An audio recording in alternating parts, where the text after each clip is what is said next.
Hey les petits potes, c'est quoi? J'espère que vous allez bien. Aujourd'hui on est le 16 décembre et vous voyez qu'il nous reste quand même de moins en moins de paquets, hein. Ça descend assez vite. Et les gars, je dirais même que ça descend d'un paquet par jour. Jusque là ça me semble logique les petits potes, mais avant toute chose, jingle.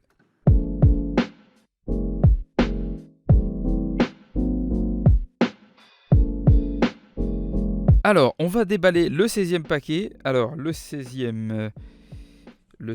Attendez, il n'y a pas de 16e? What? Ça doit être celui-là. Ok, putain, j'étais en mode, ok, il manque un paquet les gars, on n'est pas dans la merde.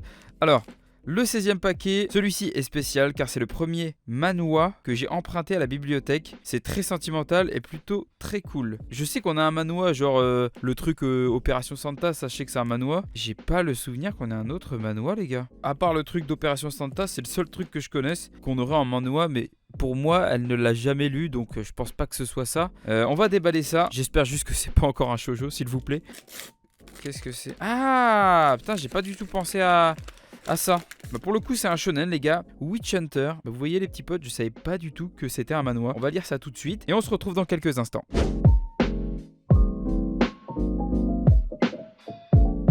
Les petits potes, alors Witch Hunter, de quoi ça parle? Donc on a là un shonen, donc comme le disait Lily, c'est un manhwa étant donné que c'est un manga coréen. Pour ce qui est de l'histoire, on est dans un monde où l'humanité affronte les sorcières, sachant que les sorcières sont dotées de pouvoirs et sont extrêmement fortes. Il existe tout de même une organisation pour lutter contre elles, qui regroupe des individus que l'on appelle Witch Hunter. Donc lui, c'est notre personnage principal, donc il s'appelle Tasha Godspell. Au début du manga, on nous cache un peu le fait que ce soit un Witch Hunter. On a l'impression que c'est juste un paysan qui vient se rendre dans la cité voisine, et au final, on se rend vite compte que c'est un Witch Hunter parce qu'il va affronter une sorcière au sein de la cité.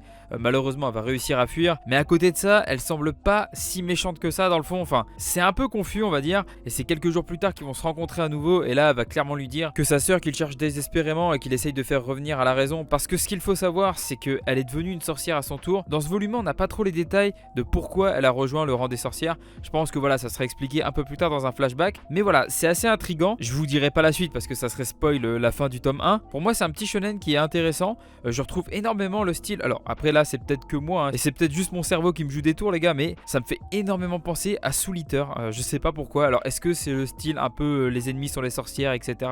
C'est peut-être ça aussi hein, qui joue. L'apparition des tomes est très lente. Je ne connais ni la cause ni la raison les gars de pourquoi c'est aussi long. Mais si Lily passe dans les commentaires, peut-être qu'elle nous l'expliquera. En tout cas les petits potes, ce premier volume, je l'ai plutôt bien apprécié. Ça se lit très vite. Et vous voyez, je pense que je vais lire hors caméra la suite de la série pour voir ce qu'il en est. Parce qu'au fond de moi, j'ai quand même envie de voir comment va se dérouler la suite des événements. En tout cas, j'espère que cet avis sur Witch Hunter vous a plu les petits potes. Si c'est le cas, pensez au petit like, au petit commentaire et à l'abonnement si ce n'est pas encore fait. Moi je vous dis à demain pour le 17 décembre, c'était Koa. Allez, ciao ciao.